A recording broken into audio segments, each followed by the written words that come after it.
So many great friends in this room and across Illinois. What a night. Thank you, Illinois. What a night. Wow.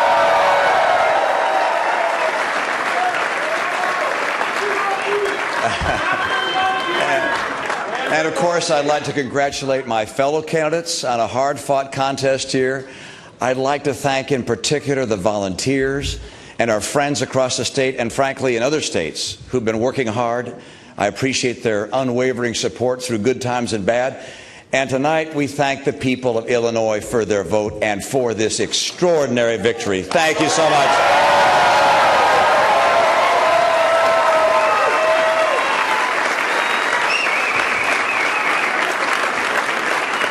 And you know, elections are about choices. And today, hundreds of thousands of people in Illinois have joined millions of people across the country to join our cause. And this movement began on a small farm in New Hampshire on a sunny June day. We were surrounded by a small group of our friends and some supporters and family. We shared a conviction that the America we loved was in trouble and adrift without strong leadership. And 3 years of Barack Obama have brought us fewer jobs and shrinking paychecks. But many of us believe we were in danger of losing something even more than the value of our homes and our 401ks. After years of too many apologies and not enough jobs, historic drops in income and historic highs in gas prices, a president who doesn't hesitate to use all the means necessary to force through Obamacare on the American public, but leads from behind in the world. It's time to say these words. This word, enough. We've had enough.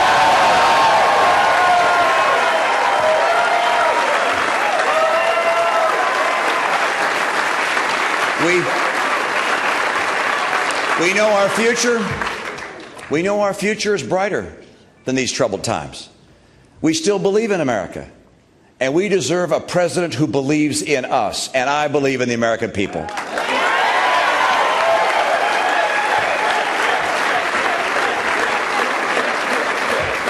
Now, you know that yesterday I was giving a speech at the University of Chicago.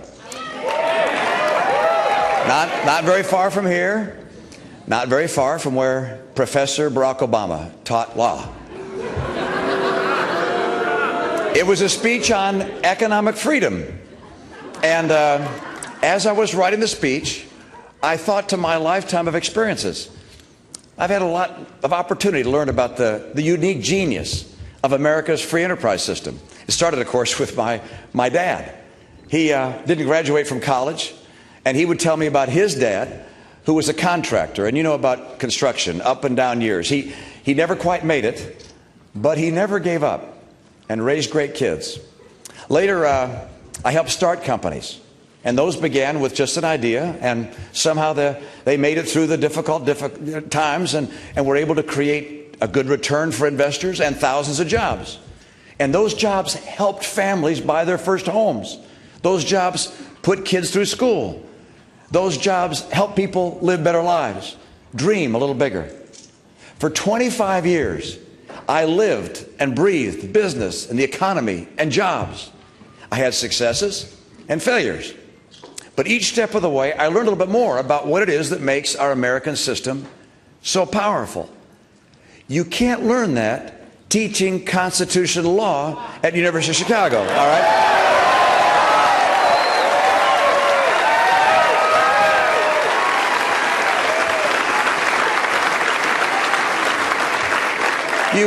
You can't even learn that as a community organizer.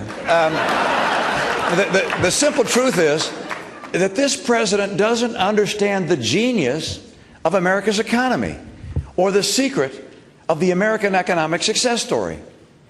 The American economy is fueled by freedom.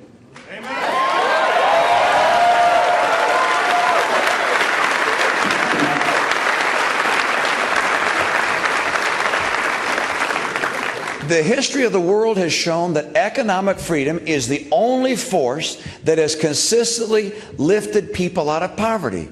It's the only principle that has ever been able to sustain prosperity. But over the last 3 years, This administration has been engaged in an all-out assault on our freedom. Under this president, bureaucrats prevent drilling rigs from going to work in the Gulf. They keep coal from being mined. They impede the reliable supply of natural gas. They even tell farmers what their kids are able to do on their farms. This administration's assault on freedom has kept this so-called recovery from meeting their projections, let alone our expectations. And now, by the way, the president is trying to erase his record with some new rhetoric. The other day he said this. He said, "We are inventors. We are builders. We are makers of things. We are Thomas Edison. We're the Wright brothers. We're Bill Gates. We're Steve Jobs." Wait, I missed that. We are Steve Jobs. That's true. But the problem is, he's still Barack Obama.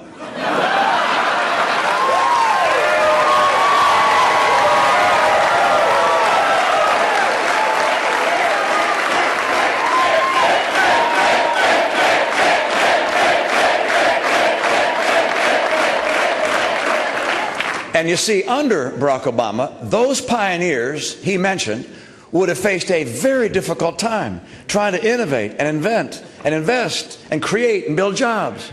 You see, under Dodd-Frank, they would have found it almost impossible to get a loan from their community bank. And of course, the regulators would have shut down the Wright brothers for dust pollution. You know, and of course, the government would have banned Thomas Edison's light bulb. Oh, by the way, they just did, didn't they? Right? Yeah. So,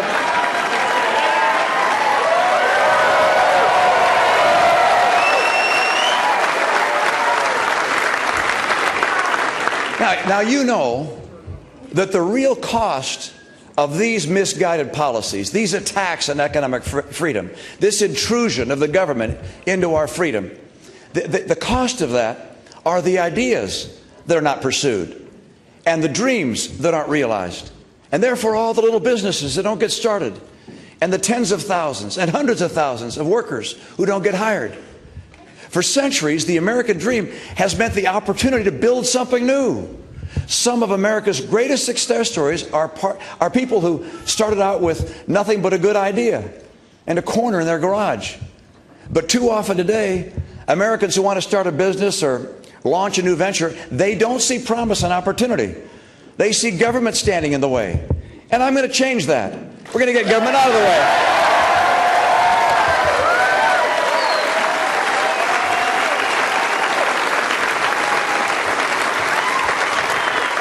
You know, we once built an interstate highway system and the Hoover Dam. Now we can't even build a pipeline.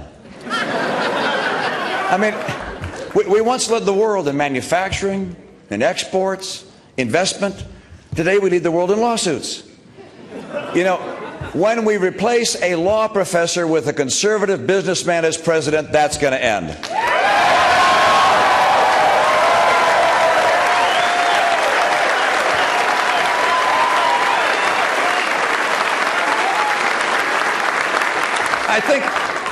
I think you know this.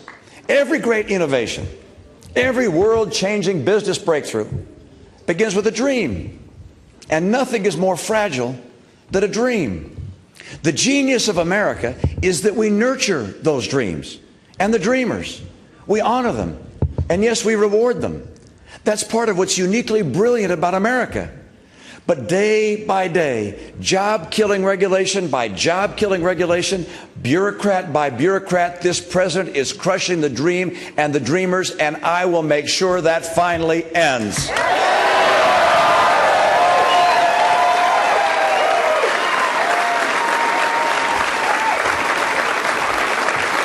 You know, the proof of the president's failure is seeing how tepid this economic recovery is.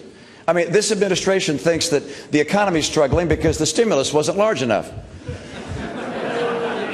The truth is, the economy is struggling because the government is too big.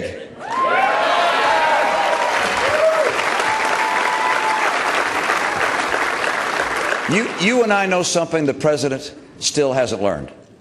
Even after 3 years and hundreds of billions of dollars of spending and borrowing, it is not the government that creates our prosperity.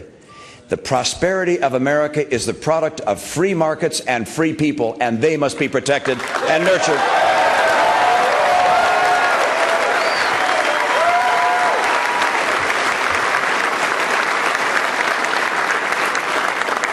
So tonight was a primary, but November is the general election. And we're going to face a defining decision as a people. Our choice will not be about party or even personality. This election will be about principle. Our economic freedom will be on the ballot. I'm offering a real choice and a new beginning. I'm running for president because I have the experience and the vision to get us out of this mess. We know.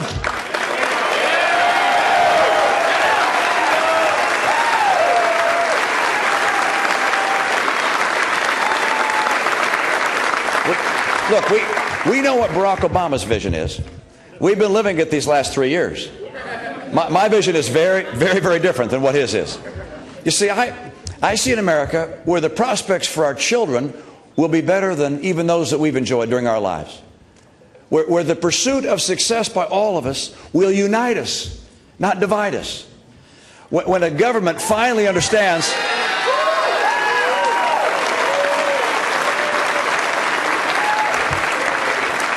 I see a time when we'll finally have a government that understands it's better for more people to pay less in taxes than for a very few to pay a lot more. And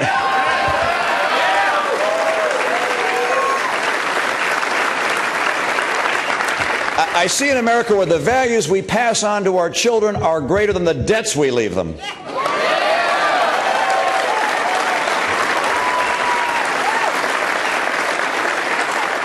I see an America where poverty is defeated by opportunity, not enabled by a government check.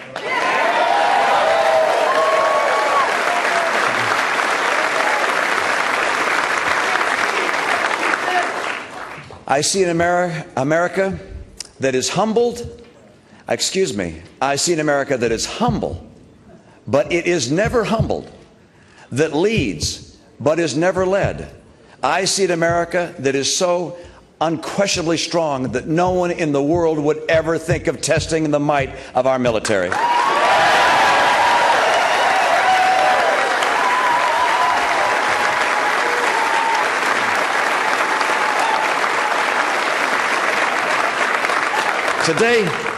Today we took an important step towards that America. Tomorrow we'll take another. Each day we move closer, not just to victory, but to a better America. Join us. Join us. Together, we're going to ensure that America's greatest days are still ahead. Thanks, you guys. Thank you so much.